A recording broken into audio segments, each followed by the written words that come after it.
আসসালামু আলাইকুম। সংবাদে আপনাদের সবাইকে স্বাগতম জানাচ্ছি আমি নুসরাত। শুরুতেই সংবাদ শিরোনাম। রুমিন ফারহানা গ্রেপ্তার নিশ্চিত। ইউএনওর চিঠির পর প্রশাসনের চূড়ান্ত সিদ্ধান্ত। ৫ই আগস্টের হুমকির জেরে কঠোর অ্যাকশন। আর কোনো যদি কিন্তু নয়, আর কোনো সম্ভাবনা নয়।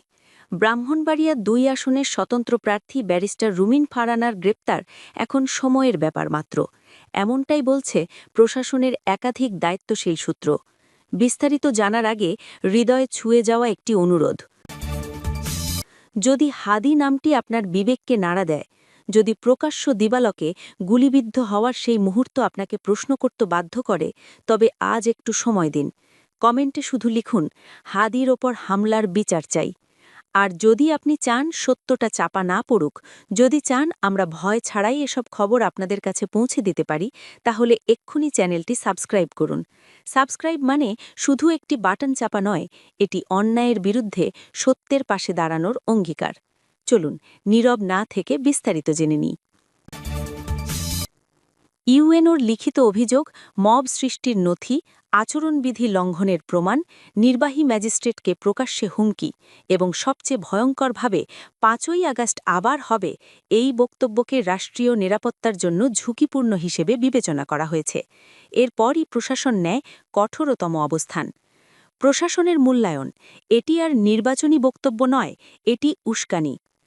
রবিবার বিকেলে সরাইল উপজেলার কালিকচ্ছ ইউনিয়নের চাঁদপুর বাজারে দেওয়া বক্তব্যের পরপরই প্রশাসনের বিভিন্ন স্তরে জরুরি আলোচনা শুরু হয়। একাধিক গোয়েন্দা ও প্রশাসনিক প্রতিবেদনে উল্লেখ করা হয়, রুমিন ফারহানার বক্তব্য নির্বাচনী আচরণবিধির গণ্ডি ছাড়িয়ে জনমনে আতঙ্ক ও সহিংসতার আশঙ্কা সৃষ্টি করেছে। বিশেষ করে এই বক্তব্য, প্রশাসন নিরপেক্ষ না থাকলে ৫ই আগস্ট আবার যে কোনো আসনে হতে পারে। এই কথাটিকে প্রশাসন দেখছে সরাসরি সহিংস গণজমায়েত উস্কে দেওয়ার হুমকি হিসেবে। সমাবেশ বন্ধ, কিন্তু থামেননি রুমিন। এর আগের দিন শনিবার ১৭ই জানুয়ারি সরাইল উপজেলার ইসলামাবাদ এলাকায় রুমিন ফারহানার নির্বাচনী সমাবেশ ভ্রাম্যমাণ আদালত বন্ধ করে দেয়।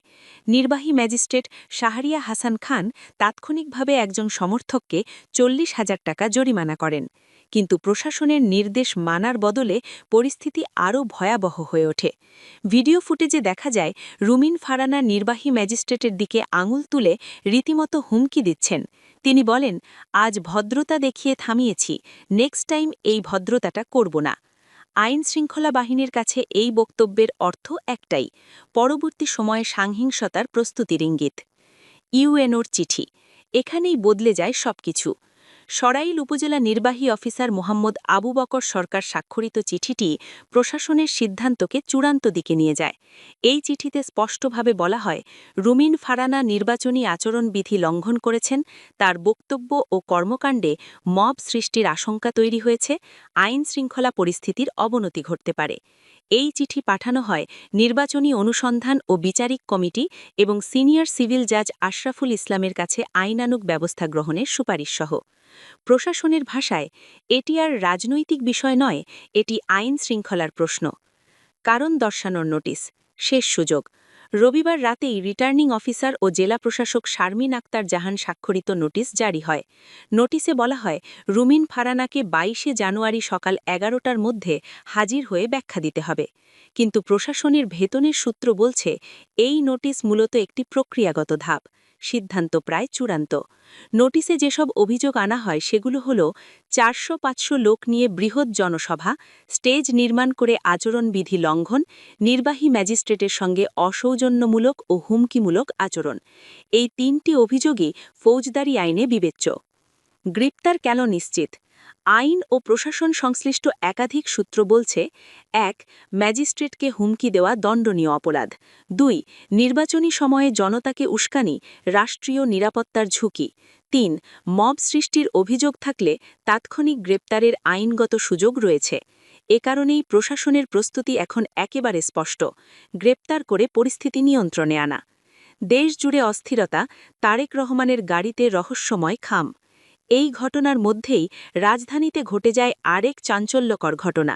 বিএনপি চেয়ারম্যান তারেক রহমানের বুলেট প্রুফ গাড়িতে এক মোটরসাইকেল চালক স্কচ টেপ দিয়ে সাদা খাম লাগিয়ে পালিয়ে যায়। এই ঘটনায় গোটা নিরাপত্তা ব্যবস্থায় তোলপাড় শুরু হয়। রাজনৈতিক বিশ্লেষকদের মতে দেশজুড়ে নির্বাচন ঘিরে অস্থিরতার আবহেই রুমিন খারানার বক্তব্য প্রশাসনকে আরও কঠোর করেছে। শেষ সিদ্ধান্ত, দৃষ্টান্তমূলক ব্যবস্থা। প্রশাসনের একটি দায়িত্বশীল সূত্রের ভাষায়, এখন যদি কঠোর ব্যবস্থা না নেওয়া হয় তাহলে বার্তা যাবে যে নির্বাচনকে অস্থিতিশীল করার সুযোগ আছে। এ কারণেই সিদ্ধান্ত পরিষ্কার, রুমিন ফারানার বিরুদ্ধে গ্রেপ্তারি পদক্ষেপ আসছে। প্রশ্ন এখন আর হবে কিনা নয়, প্রশ্ন শুধু একটাই, কখন? 22শে জানুয়ারির আগেই নাকি সেদিন হাজিরার পরপরই? ব্রাহ্মণবাড়িয়া ২ আসন এখন পুরোপুরি প্রশাসনিক রাডারে। একটি বিষয় নিশ্চিত, এই গ্রেপ্তার শুধু একজন প্রার্থীকে নয়, পুরো নির্বাচনী মাঠকেই কড়া বার্তা দেবে।